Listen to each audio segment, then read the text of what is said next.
Hi, and welcome to the SEO podcast, Unknown Secrets of Marketing. My name's Chris, owner of E-Webstyle. I am Charles Lewis, Internet Marketing Specialist. You are listening to the most popular internet marketing and SEO podcast on iTunes. That is because of all y'all. You just sat down who just saw that they brought now. Yeah. And you behind your I'm behind your deck. Admit that you're actually listening to the SEO. As always, this podcast number 184. As always, the tip from our previous podcast, and that is take advantage of multiple listing types on search. Search stands for search engine results page.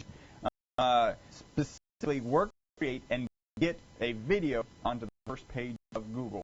Yeah, the page right gives you different kind of listings. You get listings, organic listings. You have local listings. Now you're getting video listings, maybe some image things. Take advantage of all those different formats to get a ranking there. If you have a video, optimize that video. Hopefully it'll rank so you can get this thing for your video or your images or your site or local page. Your site that or your page. Yeah. It's like I gotta go research. I don't know what that is. It's a mistake. Don't research that. Take advantage of the opportunity to have multiple listings on the search page. More is better. We always encourage our clients to do both PPC and SEO, even after the SEO gets them onto the first page, in the first position. More is better. Imagine having, back in the day, we had yellow pages. Imagine had a big yellow page ad and a little one. Are you going to turn that down? Which one are you going to turn off? One person told me once, why would you stop doing what's working? Yeah. Remember, if you have one of these devices, and if you're not watching, I'm actually holding up Galaxy 2. If you have one of these devices, and by Galaxy, I screwed that all up, right? Yeah. I'm actually on a cell phone. It doesn't matter if it's Galaxy 2. You have a cell phone or you're in a computer, and you can tweet. A smartphone. Yeah, smartphone. My mother-in-law has a cell phone, and she won't be tweeting Facebook and Instagram and anything. What should they tweet? SEO, SEO podcast. This is number 184. Be sure to tag us in it at E-Webstyle. That way we can link up and network and do all of that social stuff. Yeah, we're going to cover some of the stuff that's been posted on our Facebook page. Really good stuff. Speaking of Twitter and Facebook, you can follow us on Twitter, twitter.com/E-Webstyle, facebook.com/E-Webstyle, youtube.com/E-Webstyle, and you can get to our G Plus page by, well, let's back that up a bit. You can do us a small favor, little tiny favor, and there's two favors that we ask you to do. One is go on, just keeps expanding. Right? It's two small favors. Yeah, they have a few steps, right? There's 3 steps to one of them. Go on to iTunes, create an account, and write a review. If you get any value of our podcast, go ahead and write a review. Following that, you could send us an email, podcast@e-webstyle.com. And when you send us that email, just let us know. We'll give you a punch in the face. A patif. The other small favor that you could do is you could go to e-webstyle.com/G plus and G plus and Google plus and Google plus. Those are all the ways, easy ways. So in general, just e-webstyle.com/G plus. Yeah.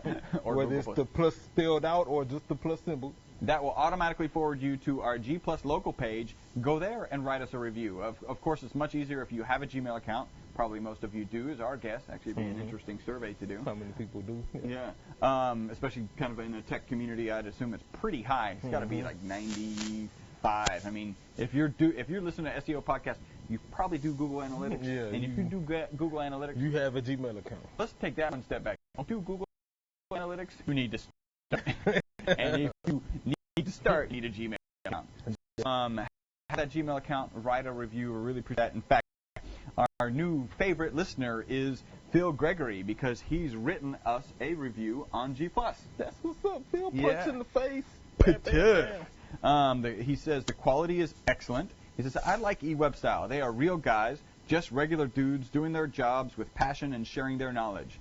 They cover a wide variety of SEO-related topics in an informal and accessible way. Their knowledge is sound and consistent. They may be all buttoned up, suit and tie guys, but they are the most listenable double act in SEO. How about that? I've personally downloaded all the podcasts. That says something. Get them Tiff in the face. That's what's up, That's dude. sweet. Man, appreciate you tuning in. Appreciate the review. That's huge. Positive review. Thank you for supporting, man. Keep watching, and man, email us podcast@e-webstyle.com if you have any questions or you want a website now. Download it all podcast. You're do SEO, interested in doing it, work for an agent, maybe manage yourself, something like that. So I do have a question. He did say he downloaded them all. Have you listened to them? Just patting our numbers. We appreciate. Go ahead and listen to them.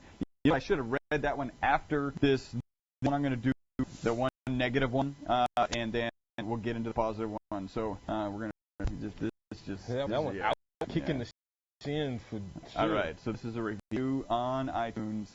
The title is "Sound is Awful." He actually gave stars. That means a lot, right? Because awful sound on a podcast certainly warrants one or fewer stars. It's marine to niche, and it says, "Okay, here it goes." That's like, that's like, we need to talk. Yeah, we need to talk. I have been listening to you guys for quite some time now, and you have good content. That is the only reason you got the second star. Thank you. The sound quality is terrible. Terrible. Do you guys even listen to the show before you release it? No. It's live. It is live. Quit making excuses about how you're working on making it better. I've been listening for a long time, and it seems to be getting worse. Hire someone to get you guys set up to professional, because obviously you can't handle it. Yeah. Ouch. Yes. As a time listener, I want you to know that if this does not get fixed, I will not be listening anymore! Exclamation. Too many times to count. All right. Marine. What is that? Marine to niche. Hopefully this one's better. Yeah. By the way, I'm curious to know which one you listened to. 180. It's 180. Yeah. I went back, retitled 180 to start with, in parentheses, this bad sorry. The sound was horrible. We listened to it before we get started. Everything.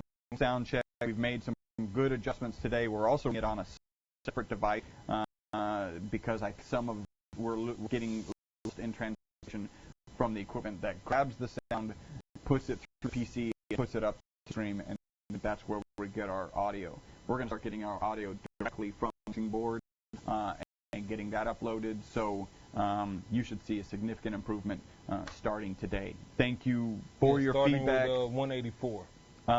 The tough love is thank you. Ouch. Yeah. Appreciate it. All right, let's get into something. This is from the UK. The title is Good Fun But Real World. SEO 01. I thought that said weird. And we're cool with either one, or weird. Now, interesting. You know, stereotypically Brits are more conservative. He has nothing but good things to say, but we still only get 4 stars. Right? It's just how it is in the UK. Across the He says, I like listening to these guys because they give plenty of examples. Also, they don't seriously. SEO is about learned experiences. Listen to SEO, take a step back. These guys help to reinforce that. Keep going, guys. Awesome. And that was from SEO. That was. Man, point face to you. Thanks. And you're right. It's about experience. Everybody has, we have our own perception and opinion about certain things as well as everybody else. But it's not until you get those things and monitor them and look at analytics and revisit constantly over again to figure out what works and what doesn't work. So. Frankly, you got to fail. Yeah, you have to fail. That's why it's important to hire an SEO company. That's already failed. They failed. They have experience on what works. And frankly, Google's changing things. And so what worked yesterday may not tomorrow. But they also, if they're staying up to date, they know other information and they're using multiple tactics to balance you out. We have met one of our clients get pooped by penguin, or get black by penguin, or the panda, the black guy panda. Thank you. Yeah, you were struggling with that. Well, that's because we failed. Like meaning we haven't failed in that aspect. Clients have, but we've tried things. We've had sites that getting ranked. We tried everything we could to get them there. And with that lesson, we learned what works and what doesn't work. And so when a new client comes on board, it's pretty easy for us to tell what changes need to happen at speed and get them the results they want. And for one client, we notice some things work and some other things, and we know that we need to apply both things to the new clients, but that gives us that balance. It keeps us panda black eyes or the pinga poop. Penguin poop. Penguin poop. Next, SEO podcast Unknown Secrets. This is, I read this one already. 5 stars? Yeah, it was 5 stars. Okay. I've already read that one. I remember that one from last time. We do have a couple Facebook interactions. I think this was good. This was from Elton. He gave us getting quality edu backlinks. Just so you know, .edu backlinks are highly coveted. They usually have IPR, and their trust factor is phenomenal. The trust factor was phenomenal. It's still PR edu links and FedEx as well. Still have some value, but Google has came out and said they're not placing as much weight on those as they were at one point in time. Yep. Next one is Aaron Boyles. This is Charles and Chris. In case you haven't seen this yet, a great resource for explaining how search works. This is one of those web pages that infographic. Yeah, I saw that. It's a dynamic infographic. It's awesome. Very good. So Facebook.com/E-Webstyle, and you'll look for Aaron Boyles. It's a post that was posted today. And then finally, we've got Shauna McGee. She says, Shauna McGee Kinney, how effective and ethical is it to bid on your competitors' names or prospects' names and words? Any rule preventing me from doing this? Do I have to include their name on the copy of the landing page? Or what would be better use of time and money? And this is from Western Australia. On a great AdWords question, I think it depends. It could be a great use of your time and money on your competitor. If your competitor of a drug where you feel like you can capitalize off maybe people who are looking for them, then do it. We'll say at your own.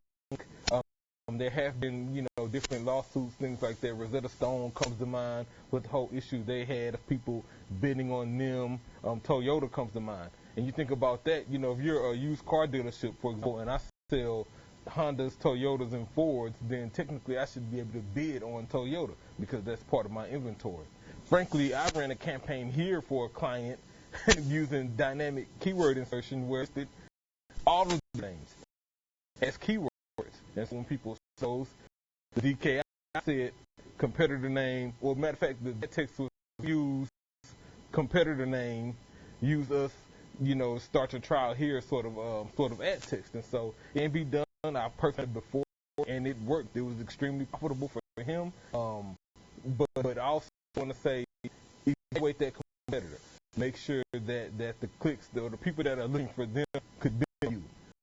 And if indeed is the case, then I would set a small budget and I'd give it a worst case scenario, you're going to get approved. And then you have to do something else.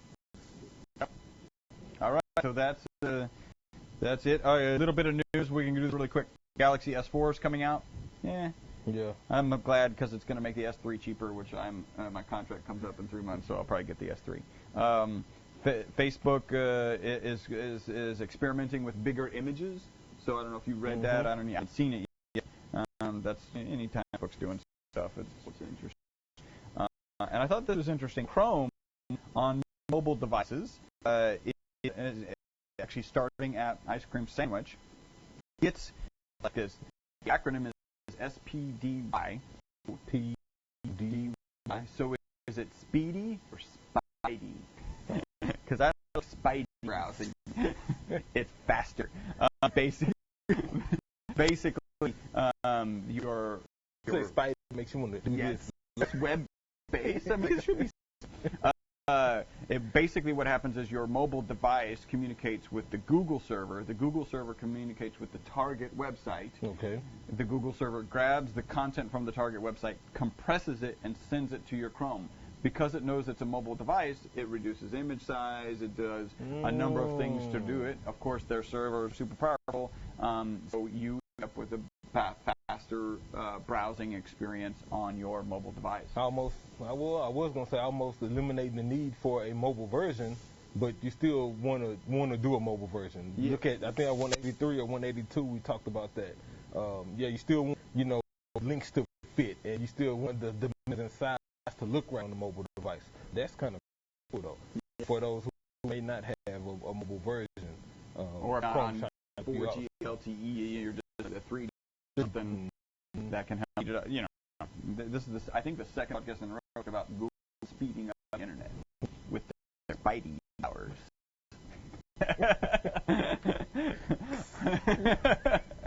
All right, that is the potatoes. Let's get into the meat. So today I wanted to talk about link building. By the way, I just got to throw this out there. We found out that our content writer uses the word meat to identify when to actually start paying attention to our podcast. Hey, I need to generate content from this podcast. Where does the word meat happen? Yeah, and then that was awesome. Like a great way to save some time. Yeah. So kudos to him. Punch in the face to Alex, man. So yeah, I went to Search Engine Journal. I came across an article, Why Link Building Isn't a Cookie Cutter Process. And I began looking at it because it's not. There are different things you can do for link building. Some links work better than others. Link building for various industries requires a different strategy. For example, if somebody has an e-commerce site, let's say selling candles, and somebody else is a service provider who does roofing repair in a certain location, then your link building process is not going to be the same. And so this is a pretty good article, and so we'll go into it. Some things I agreed with, some things I didn't.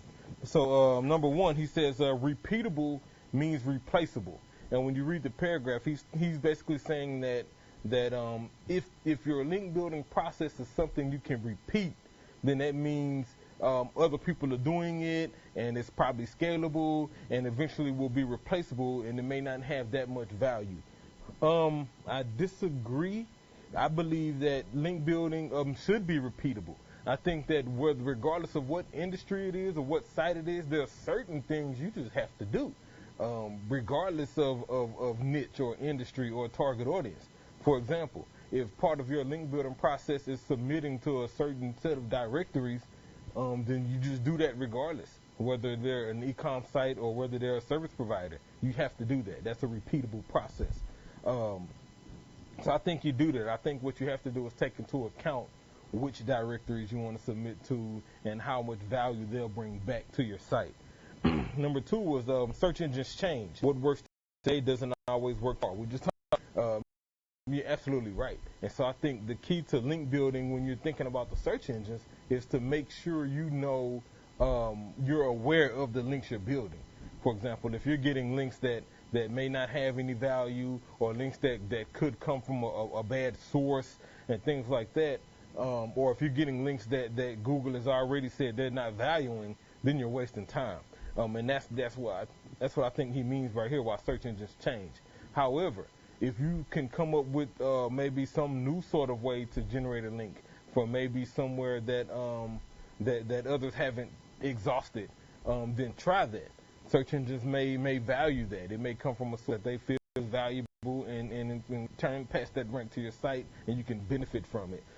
So be cautious of the search engines are looking for and what they're actually giving value to. Number three, outreach isn't I'm finna say this wrong. Mechanistic. Yeah, that's right. Mechanistic. Yep. Human being is different, and it's impossible to build relationships according to some predetermined algorithm. This is great. I totally agree with this. When I read this, it translated to me this: don't send out spam requests for links with the same text that you send everybody. Don't do that. I'm not a machine, and I probably will flag your email as spam and block it, and you won't get a link from me. And so I think what you have to do is be creative. You have to be creative in who you want to link to you, and really provide a reason for them to link to you. If you're reaching out to different sources or different blogs or different networks of people who you feel like you could benefit from their links, then when you reach out to them personally. Reach out with something that's worth linking to. Don't request a link to some crappy content. Make sure that what you're requesting to be linked to is link worthy. frankly. And then and use yourself with it. Don't, dear customer or dear webmaster or dear whatever, it's time out for all that. Make it a little bit more personable. Stop being such a machine, and your links will probably increase some. Number 4, there is no ideal content format. Link building almost always involves the production of content, and it's disputable that content needs to be great, if not amazing. I think that depends on industry. He goes on to list several different types of content that usually people link to, like white papers and infographics, blog posts, videos, guides, SEO podcasts, right? Surveys, graphs, data, things like that. Glossary. Yeah, photos. So I think all of this is necessary. I think what you have to do, because all of these have value, but you have to determine which one is going to work for which sort of industry. So again, if this was using the previous example, if this was an e-commerce site selling scented candles, then white papers might be the best thing for you. But some videos showing the candles, time lapse is burning forever, or things like that. Blog posts that they were doing. Blog posts work well for that. Surveys, which one's burning the most, which one smelled the best, things like that. Those are great ideas to use for content for the sake of generating links. If you're a service provider, like a roofing repair person, then photographs will work well for you. Before and after pictures, maybe an instructional video on how to change shingles, like that. Those would work great. I think other people would link to those. Frankly, it would get shared, and that's the sort of content you want on your site, to encourage people to link to it, to encourage people to share it. So don't get stuck in the mode of I have to do this, I have to blog, I have to do a white paper, and I have to do a guide. No, look at what people in your industry are looking for, and then come up with content that satisfies that craving. Absolutely. Number 5, I kind of just answered that. Every niche is different. And so exactly right. Depending on your niche is going to determine what sort of content that you need to provide. I will say this about niches. Make sure you're covering the basics, right? We're talking about different kinds of content you can create to generate links. Make sure on your site, though, you've covered the bases, because generating those links when you create good content with the purpose of generating links, a secondary action should happen. That good content should also, if it's good, should automatically get shared. It should automatically become favorited to people. It should be easily go viral if it's great content. And that is aside from building other links. So take advantage of SEO basics to make sure that content is shareable, that content can be found, and so building links becomes easier. I like this one. Every client is different. We were talking about this yesterday. We have some clients who don't care about reports. They don't care about any of that. At the end of the day, it's how much business did you bring? How many leads did you bring? Then we have other accounts who they want reports every month. We need to call them. We need to discuss them, which is fine. It's part of the process. But since every client is different, from a marketing perspective, link building for every client is going to be different as well. That handle person may be the build them. They have a product that they can practically wait for links they want it to. Yeah. Meanwhile, link building or getting reviews and things like that for the AC for the roof repair person is going to be a little bit more difficult, because it's actually a service that they have to provide. It takes a little longer time. It's a longer sales process. So while their money takes longer, the building is going to be just as difficult because of the tightness that it is. And so keep that in mind for anybody out there who's watching or listening.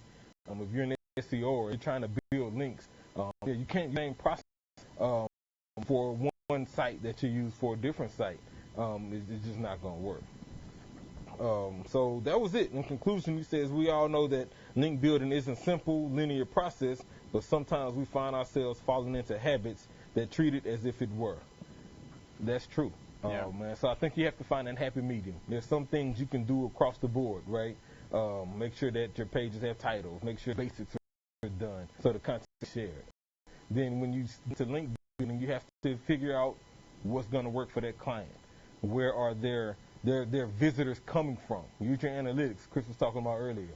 See where your referral traffic is. Where are these visitors coming from? And then investigate those locations. Maybe that's where you should be trying to get links from.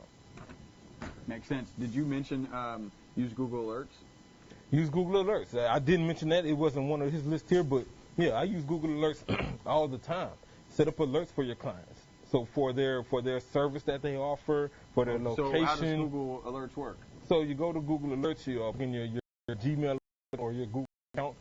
Basically, you can tell Google, okay, anytime content is posted online for whatever subject you designate. For in my case, I do stuff for SEO Wrapper, I do stuff for search engine optimization, I do stuff for pay-per-click management, and so anytime something like that is posted, then you set it.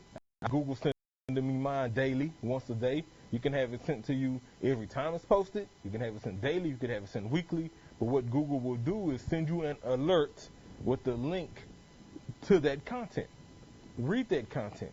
If it's a blog post and they allow comments, this is a great place for you to drop a link, right? If it's something you may disagree with, this is a great opportunity for you to take that topic and rewrite it in your own words and with your own spin, reason why you disagree with it, and post it. Or you can contact the blog owner and say, hey, I'd love to put a kind of a rebuttal discussion on blog, and now you've got to install the link back, and maybe that goes back and forth with that particular blog owner. Google Alerts work well. I mean, he didn't really go into ways to generate links. He talked about why you can't take the same process. Right. Maybe we'll get into that next week. I can give you a whole bunch of tips on how to build links. Cool. All right. We got a little bit of blank stare, right? Got some blank stare. All right. Yeah, that was blank. That was super blank. My blank stares have just become, really? Like, really?